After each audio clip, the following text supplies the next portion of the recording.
Welcome back, everyone. Today we've got a truly fascinating explainer lined up for you. We're going to explore some remarkable historical accounts detailing the childhood of Prophet Muhammad, peace be upon him.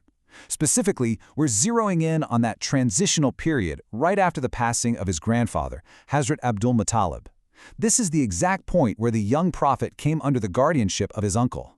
So let's look at the extraordinary events and the profound shift in the atmosphere that reportedly accompanied his early years. Okay, let's dive right into this, because this is the central question. Imagine a household in ancient Makkah. It's a harsh desert environment where resources are already incredibly scarce. Now imagine that household struggling under the weight of severe financial difficulty. Then, an orphaned child is brought into the home, and almost overnight, the entire reality of that family shifts. How does a single kid, long before his formal prophethood, literally bring immense prosperity and protection to everyone around him? Section 1. Abu Talib's Guardianship.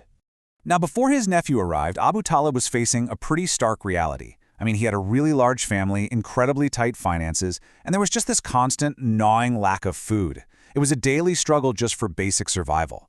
But the second the young prophet steps into their home, bam! An immediate shift, a literal spiritual fragrance filled the air. That heavy atmosphere of anxiety and lack was instantly replaced by divine abundance, or barakat. It's just a profound shift from physical scarcity to deep spiritual and material richness. Section 2. Reign of Sustenance at Home.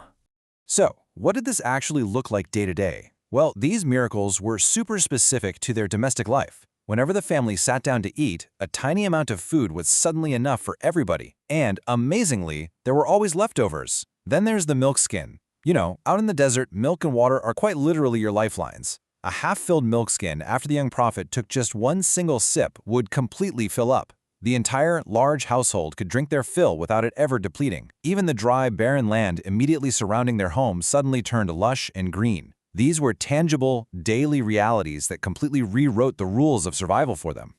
Naturally, you'd expect sheer amazement, right? Abu Talib's wife was just completely astounded by what was happening right there in her kitchen. But Abu Talib, he really grounds the whole thing. He tells her, "This is no magic, but the blessing of my orphan nephew Muhammad."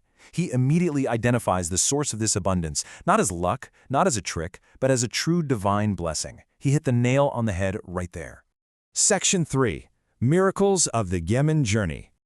Jumping forward a bit, the prophet is now about 10 years old. He's embarking on this incredibly long, arduous journey to Yemen, this time traveling with another uncle, Zubair. And traveling through that hot desert, it was incredibly demanding and super dangerous, which really sets the stage for two massive external events. So the first huge obstacle the caravan faces is this incredibly aggressive, angry camel totally blocking their narrow path. And a rogue camel in the desert is no joke. It's a massive threat. These grown men, these seasoned desert travelers were absolutely terrified. No one dared to even approach this fierce beast, and the whole journey just grinds to a halt out of sheer danger. But then, and this is wild, we see a stunning reversal. The absolute second this enraged camel locks eyes with the young 10-year-old prophet, its whole demeanor just completely flips. The aggression? Gone. The animal actually calms down, rubs its chest on the ground, and bows respectfully before him.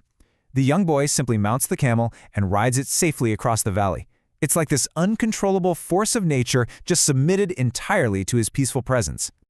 Okay, so they finished the trip to Yemen. But the return journey? It brings a new, even crazier obstacle. They approach that exact same valley, but now it is heavily flooded with water. Flash floods out there are sudden and deadly. The water was so deep and treacherous that crossing it seemed completely impossible. They were totally trapped. So the absolutely crucial point here is how this crisis gets resolved. Faced with this impossible flood in a totally panicked caravan, the 10-year-old prophet doesn't freak out. Instead, he simply says, "Follow me." Talk about extraordinary calm and leadership at age 10. He addresses the obstacle head-on with absolute certainty. And here's exactly how it plays out. First, the young prophet steps directly into the raging floodwater. Second, the moment his blessed foot touches the water, by divine command, it just instantly starts receding. And finally, a completely dry path forms right down the middle of the valley.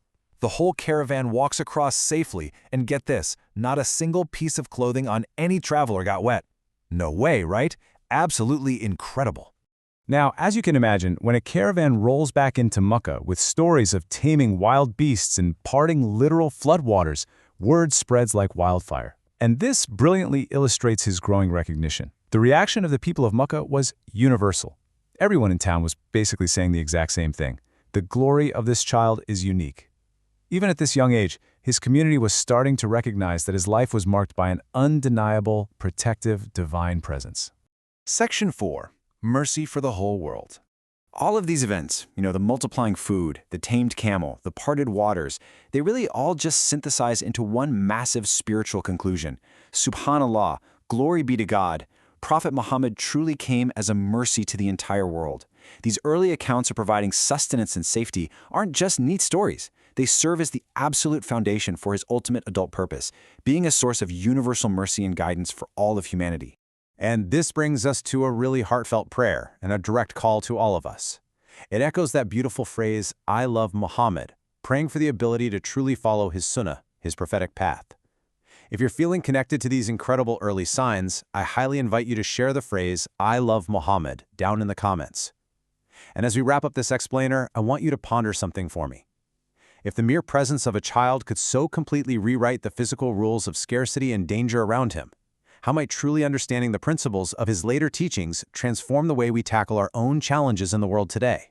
Think about that. Thank you so much for joining me, and I'll catch you next time.